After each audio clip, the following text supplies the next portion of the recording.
Well, good morning, church. Thank you for joining us for our daily Devo. As you know, we started yesterday and we're going through the Bible, studying certain key events, certain passages. And yesterday we looked at creation. Today we look at the fall, Genesis chapter 3. It's been said the most loving thing God could do was create creatures that could know and love Him forever. God didn't create us because He had a need. God created us that we would have the experience to know and love Him forever.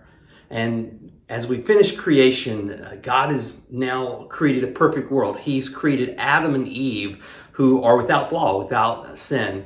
He's putting them in a perfect place. They have a perfect relationship with God, and yet this is all about to change. Hopefully you've read the chapter, and it's something you're probably familiar with when Satan, in the form of a serpent, comes and tempts Eve, and she takes and she eats of the fruit they've been commanded not to eat. She gives it to Adam. He eats. They realize what they've done. They try to hide from God. God comes, gives them a chance to confess, and then basically judges the serpent. He judges Eve. He judges Adam. And there's consequences for the sin. But those consequences don't just stop there. Those consequences ruin that relationship that He created us to have. Because He's holy, He couldn't exist with sin. Therefore, mankind now is cut off from God.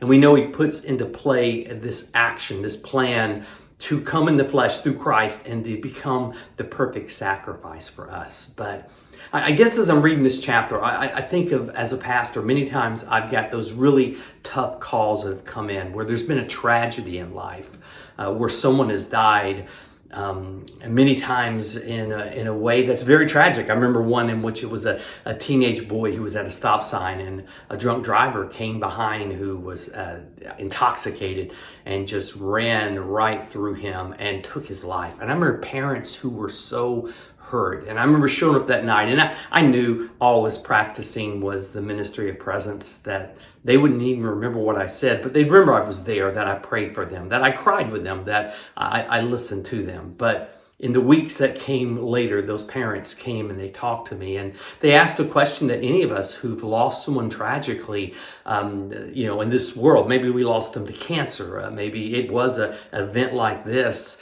that someone dies because of the free will actions of someone else. And it's basically why would a loving God allow that to happen? And in some senses, what they're asking is, why don't we have a perfect world now? And we did have a perfect world when Adam and Eve were created, when they were in the garden. But the moment they blew it, that perfection was lost.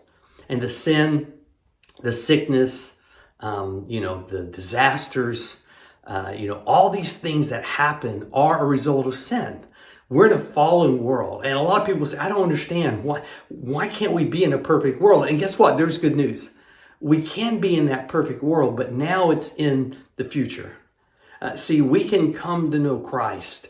And once we come to know Christ, there is a future in which we will be with God again in a perfect relation, again without sin. We'll have that ability to do what He longed, what He created us for, which was to know and to love Him. So just understand, the next time something bad happens, don't be shocked, because in a fallen world, sin will happen. In a fallen world, these kind of events happen.